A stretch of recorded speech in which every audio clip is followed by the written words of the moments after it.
মধ্যপ্রাচ্যে ভয়ঙ্কর যুদ্ধ চলছে, যুদ্ধের আঁচ বাড়ছে। শুধু তাই নয়, এবার নিউক্লিয়ার ওয়ার, পারমাণবিক যুদ্ধের দিকে এগোচ্ছে। নাতানজ পরমাণু কেন্দ্রে হামলার খবর উঠে আসছে। বিগ ব্রেকিং নিউজ, ইরানের পরমাণু কেন্দ্রে হামলার অভিযোগ। ইরানের পরমাণু কেন্দ্রে হামলার অভিযোগ উঠে আসছে। নাতানজ পারমাণবিক কেন্দ্রে বোমা হামলা চালিয়েছে ইসরায়েল বলে দাবি করছে ইরান। বড় ব্রেকিং নিউজ, গোটা বিশ্বের ইতিহাস বদলে যেতে পারে। ইরানের পরমাণু কেন্দ্রে হামলার অভিযোগ উঠছে।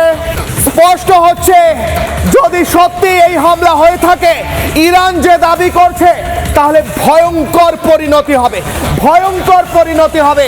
ড্রোন ভিজুয়াল দেখাচ্ছি, ওপর থেকে এই প্লাস চিহ্ন দেখতে পাচ্ছেন, এটা হচ্ছে টার্গেট। এখানে রয়েছে নাতানজ পরমাণু কেন্দ্র। সরাসরি ওপর থেকে একটা মিসাইল হামলা হলো এবং গোটা এলাকা ভয়ঙ্কর বিস্ফোরণ। দেখুন, মাশরুম ক্লাউডের মতো, যেটাকে পরমাণু কেন্দ্রে ভয়ঙ্কর যদি বিস্ফোরণ হয়, যে শব্দ, যে আওয়াজ, যে বিস্ফোরণের ভয়ঙ্কর পরিণতি হচ্ছে, গোটা এলাকা ধ্বংস হয়ে যাচ্ছে।